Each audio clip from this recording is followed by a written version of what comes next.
tulemast tagasi ja kui te olete siin esimest korda, siis mina olen Sandra. Ja mina olen Hans ja meile meeldib kaubikus elada ja sellega ringi reisida. Eelmisel keval jõudsime me tagasi Eestisse. Me elasime aasta aega karavaniga Hispaanias ja põhimõtteliselt kohe, kui me tulime tagasi Hispaaniast, siis me lammutasime enda karavani selle maja osa täiesti maha. Miks, Hans? Sest juba reisil olles hakkas meil katus vett sisse laskma ja kusjuures mitte ainult siis, kui vihma sadas.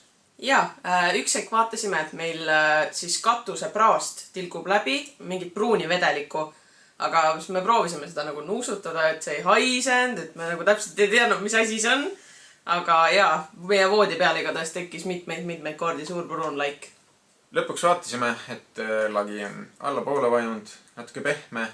Saime aru, et vesi on kuidagi sinna konstruktsiooni vahele sattunud ja see tähendab ka seda, et ülejäänud kere on läbi mädanenud. Kui terve kast juba maha lammutatud sai, siis me saime aru, et poolikut tööd enam pole mõtet teha. Me tahaks, et see karavan kestaks ikka võib-olla veel ka järgmised 30 aastat. Nii et me võtsime ette päris kuluka tee ja lasime eemaldada autol kõik rooste ja panna peale uue kihi värvi. Hetkel on siis seis selline, et keredad on tehtud, värv on peal. Edasi on siis vaja pärand ehitada ja seinad, et see puudiosa valmis saada. Kindlasti plaanime me paremini ehitada kui enne oli. Kere kuju jääb siis umbes enam-vähem samaks, aga ehitusstiil tuleb kindlasti teine.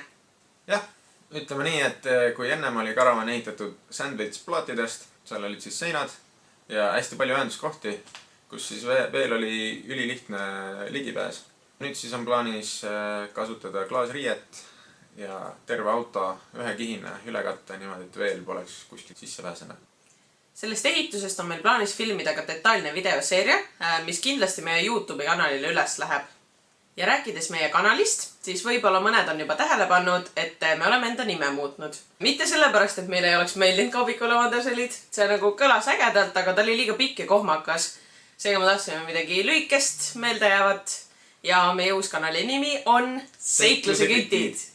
Kui olete eelnevalt vaadanud meie reisivideoid tagasi koju, siis olete ehk aru saanud, et oleme käinud kohtades, kuhu ei oleks pidanud võib-olla minema.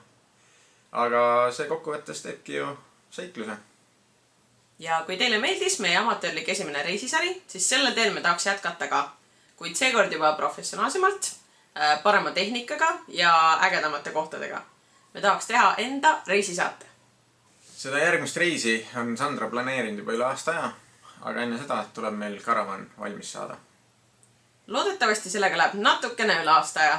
Tegelikult tahaks minna ära juba 2022 suvel, kuid kõik sõltub ikkagi meie finantsidest, sest et väga-väga palju raha on juba läinud selle karavani alla. Sama palju läheb veel, et saada uus karavani kerepisti, kõik sisu sisse ja kõik muu. Ja reisimiseks ka muidugi veel raha vaja. Nii et ma lihtsalt loodan, et tuleb raha pada taevast alla ja me saame minna 2022 suvel. Mul on väga hea meel, et oleme inspireerinud ka palju enda sõpru, kes siis juba on autod ostnud ja kes veel sirvivad autolehekülgi. Ja samuti oleme saanud küsimusi, et kuidas siis karavanis elu on. Ja me mõtlesime, et räägiks sellest lausa natuke pikemalt. Seega meil on plaanis teha mitu erinevat väikest osa, kus me räägime siis erinevatel teemadel, näiteks mis asju meil oli karavanis vaja või ilma milleta siis nii-öelda karavanis elamine on raskendatud. Ja teine võiks olla head ja halvad kogemused meil karavanis elades.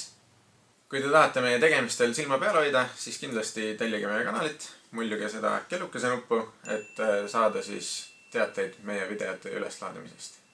Ootame teid peagi tagasi. Tšauka!